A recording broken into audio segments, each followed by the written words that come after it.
Hello, beer tubers, and welcome to another beer review with me, Peter, the master of hopping stage, checking out some massive hazy triple IPA. And from a brewery that's I've heard of a lot, but that's new to me, but that I got to try because of a subscriber, Anton. So thanks a ton to Anton for the can. Anton was really kind to give me this can. He's an avid supporter of Bad Seed. He's one of our biggest supporters, so massive shout out to Anton. And he comes to the brewery every so often picking up beers. And a while back, he asked me if I ever tried any Third Moon. And I said no. And actually, he brought me a can. It's like, maybe you can review it on YouTube. And I was, of course. So he thinks they make some really good hazy IPAs. He thinks their quality is on point. And I've really been intrigued by them because I've seen them in the past because of their metal-themed artwork. And there was actually, they did some, I think it was last year, they did some pumpkin spice beers that Beer Dome got. And I was like, oh, that's interesting. And then I kind of got away from it. And then when I went back to look, they were gone. And it was like an apple brandy pumpkin beer and it's like modern, I think it was Imperial Stout, or maybe it was just like Imperial Pumpkin Ale in barrels. And one was apple brandy barrel aged, the other one was something else. But this is something completely different. As I said, this is a big, hazy triple IPA. And this is Third Moon's 5th anniversary collab with Mortalis called Soul Sucker. It's got Motueka, Nelson, and see here, Mosaic. I forgot. How can I forget Mosaic? It's one of the best hops, man. Mosaic, Nelson, Motueka. I mean, that sounds great.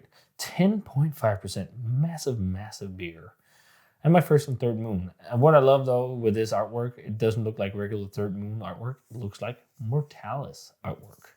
So pours, and also, of course, a mega thanks to Anton for Anton, as we say in Denmark, or Anton, I guess you'd say in English. But Anton for the beer. I mean, that looks great. That's a bright hazy if I ever saw one. Very pin bright, really, really pale yellow. Really pale, this one. Look at that. It's screaming yellow. White head. Let's check out the aroma on this one. And FYI, usually triple IPAs are not my jam, but sometimes they end up being when they're like very well hopped and good. But I think this one's going to be good. I mean, he recommended it. He knows his stuff. So let's check out the aroma. Wow, really limey. And a very big Nelson profile on this one. It's very classic gooseberry, grapey Nelson to me. And for a while now, when I've tried beers with Nelson, it's been a little bit off the classic Nelson characteristic path. There's also a little bit of alcohol, like a little bit of alcohol warmth. So I'm also getting like apricot, passion fruit, like gummy candy vibes, some dankness. It smells very good. It smells a lot like the more modern West Coast brewer way of making hazies because it doesn't smell too sweet. Like the big thing for me with especially triples is that they can often get really sweet, but this smells like it's going to be dry. But let's see if that's the case. Let's try it. Cheers. And thanks to Anton for the beer.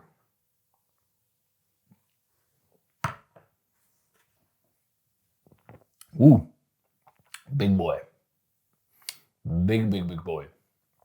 Ah, it's not sweet. Wow, that's so nice. This is a dry triple IPA. This will get you there. So this is the big things with triple IPA. I usually don't drink them too much. They're fun to share, but they're beastly beers. Like if I have something really strong these days, I like to sit and savor like a barrel-aged stout. Because it's usually the same ABV. But what's awesome about this, it's actually fairly dry without being too alcoholic. And also with, triple IPAs, I like to cool them down. I drink them straight out of the fridge. I don't let them warm up. I do that with a lot of other IPA styles. I just don't like to let triples I haven't really reviewed much quadruple IPA. I think I've reviewed one. 2, a hazy and a West Coast. And maybe the hazy isn't posted yet, actually. But I like to drink them cold just because I think they can get too cloying as they warm up. But this is actually really good. Drier profile and really pinbright hop character. It's very zesty, very pithy. It's got the blueberry kind of dank mosaic vibe. Very dank, actually, which is really nice. That's really my cup of tea for hoppy beer. Fruity dank. I have to say that. Because dankness can also be that resiny, sticky thing. And I prefer like Kush fruity dank, like blueberry kush, pineapple kush, all these kind of flavors. It's definitely got some of that. I'm actually surprised because I was really thinking, I'm gonna not like this. I actually like this quite a lot. Yeah, that's how it is sometimes. It's just because I had my guards up because it says triple IPA. It's like, oh, and it says hazy, and I'm not as big a fan of hazies as I was in the back of the day. But it's very like, it's got the candy notes, the like kind of gummy candy notes. It's got blueberry kush. It's got a little bit of overripeness, but otherwise it's like sippy, bright tropical. Pineapple, limey notes, the blueberry-esque notes. Just really good. A little bit of a spiciness about it, which I get sometimes in beers like this, where it has like this spicy, slight green herby thing. The alcohol definitely gets more present the more you sip on it. I think, yeah. But it's not too offensive, I will say. But it's there. And again, it's like limey, it's passion fruity, it's pineapple-y, it's got some gummy candy vibes, it's got some dank, it's got a bit of a green herb thing. Yeah, pretty good triple IPA actually, surprisingly. Yeah, I like this. I was fearing the worst here, to be 100% honest, because I rarely drink this style. And it's not like this is making me think I need to drink more hazy triples or quadruples or pentuples for that matter. But for this style, it's really well done. And if you love hazy triple IPAs, I think you're going to love this, or you probably already love it.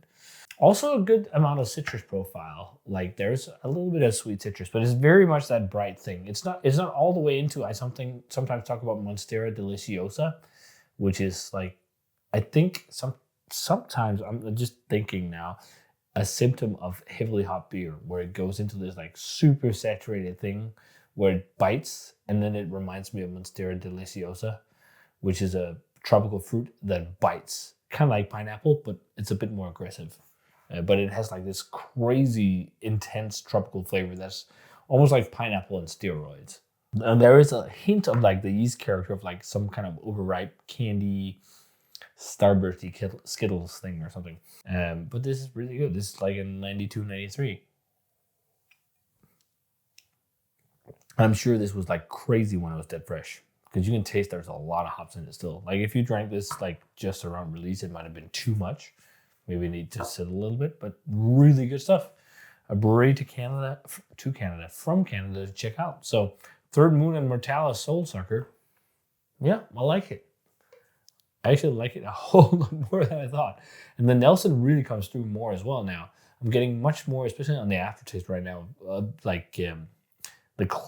quite classic grape kind of note. It's almost like tropical white grape candies, but also just like tropical white grape, because it has like tartness to it as well. It's not like sour, just like lightly tart. If you guys had a chance to try Soul Sucker by Third Moon and Mortalis, let me know. Good stuff. Check it out if you can. And thanks a ton to Anton for the beer. And as always, comment, subscribe, check out all the social media stuff, and ring the bell for future notification about videos. And I'm going to say cheers. I'll see you guys in another beer review.